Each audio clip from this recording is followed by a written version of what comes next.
वासनाएं हैं, आकर्षण है, स्वाद है, सुगंध है, रूप है, रंग है। इन सब से हमको लेना देना है। संसार में हम आते हैं, अपने सत्य स्वरूप को लेकर आते हैं और फिर वो सत्य स्वरूप में से जो हमारे को स्वतंत्रता दी है, मन जो दिया है, वो फिर संसार में भटकता भी है, विचरण भी करता है, खोज भी करता है, दौड़ता भी है, सोता भी है, जगता भी है, मनमानी भी करता है और मीठे कड़वे अनुभव जीवन को प्राप्त होते रहते हैं। लेकिन मन ये सदा चलता रहता है। मन का घोड़ा कभी रुकता नहीं, चलता रहता है। थोड़ी सी चाल कभी मंदी करता है, कभी तेजी से चलता है। तो दो शोर हैं, उनके बीच में हमको झूलते रहते हैं, हम झूलते रहते हैं। एक और हमारी आत्मा है जो सत्य स्वरूप है हमारा,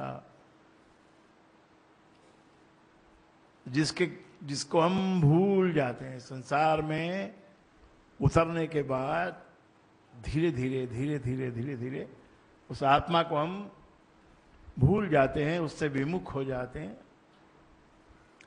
और ये मन हमको संसार में और गहराई में ले जाता है, और भ्रम में ले जाता है, और इल्यूजन्स, और भ्रम और भ्रम और भ्रम और भ्रम, और ऐसे लोप साइडेड व्यू हो जाता है, वन साइडेड, लोप साइडेड, एक तरफ झुक जाता है। वस्तुओं के प्रति इतना भ्रमित मोह हो जाता है कि उनके लिए पूरा ईमान यदि बेचना पड़े तो वो भी बेचने पे आ जाता है।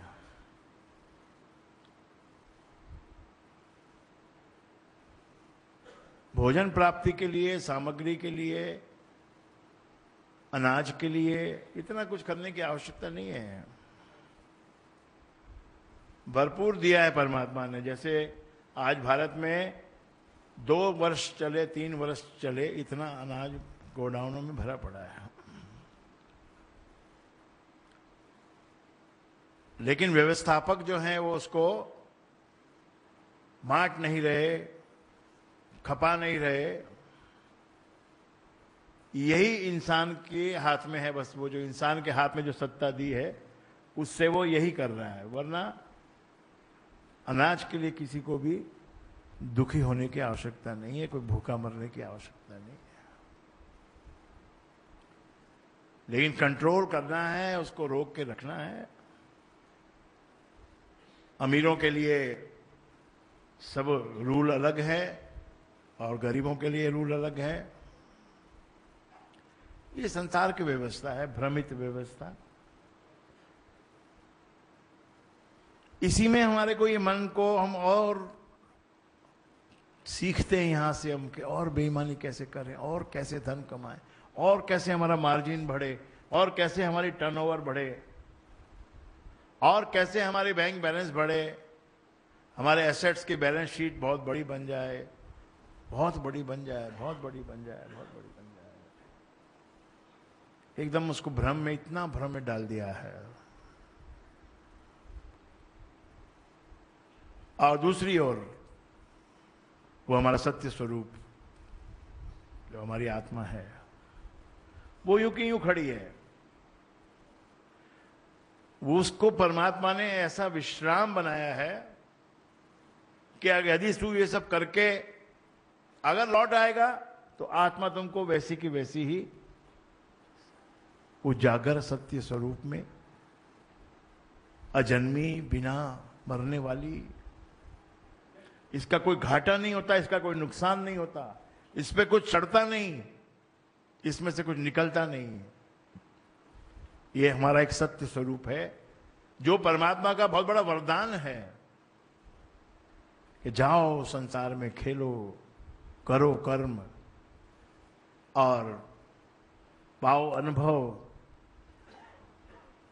और फिर जब थक जाओ, जब पाप में डूब जाओ, तो फिर लौट के आना, इस आत्मा में गोते लगाना, सब साफ हो जाएगा, सब निर्मल हो जाएगा, सब सुंदर हो जाएगा।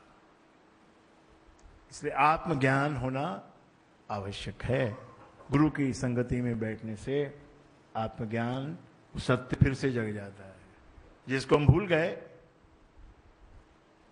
वो फिर से जग जाता है। गुरु की सोबत में आकर, गुरु की संगति में बैठकर फिर याद आ जाती है कि ये क्या हमने, ये क्या किया है, ये इतना हम दौड़े हैं, भागे हैं अमीरत को पाने के लिए, तो मिल भी गई है, लेकिन फिर भी वो जो आत्मा का जो प्रकाश है